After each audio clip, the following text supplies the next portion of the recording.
as a Bulls historian, I would say the preeminent Bulls historian, what are you curious about from him? Your first time meeting him, like what would you be asking right now if we weren't taping it?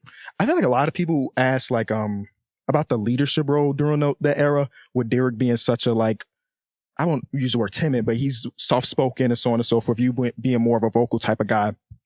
A lot of people ask, like, the MVP of the league, should he be the vocal leader of the team? What is like your take on that?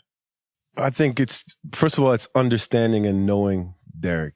You know, he was such a special player.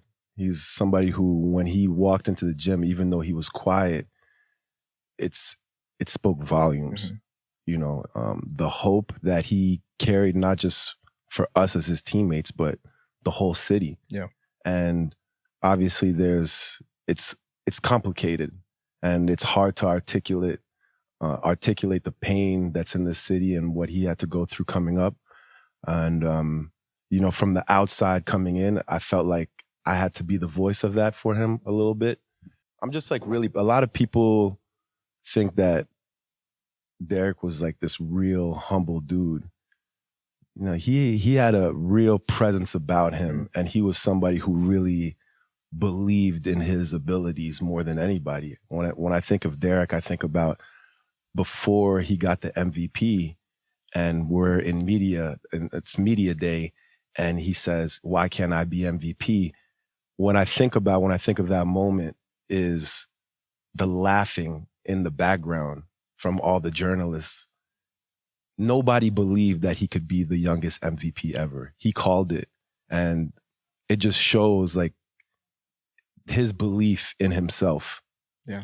I don't know if I ever asked you this. At what point in your guys' relationship do you feel like you knew this? I mean, you've been around winning your whole life, and then obviously winning in basketball in college, you know, and so this was not a new experience to sort of, you know, be in a place where you're trying to judge this. At what point were you like, was it his first playoff series? Like when you were like, oh yeah, this dude is just different? We knew he was unique from the start, just because he was painfully shy. We knew it was different because of what he represented for the city. I think that our relationship really grew not on the basketball court. It was really when he got hurt. It was like, I think that was where he got a lot of attention. He had just got MVP, just signed his big Adidas deal, just signed the Bulls deal. But I think that was also, after the injury, that was a really lonely time for him. So being able to be there with him during that time, that's really when our relationship grew. Can I ask you about the All-NBA season for you?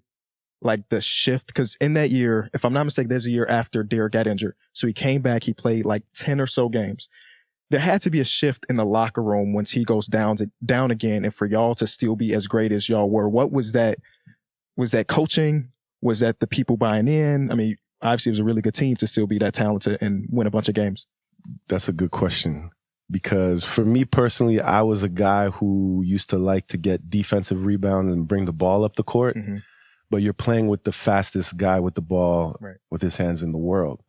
So I remember early on, I was also getting the defensive rebound and turning it over with the game on the line. I remember losing a game to Boston and bringing the ball up the court. KG back tips the ball. We lose the game.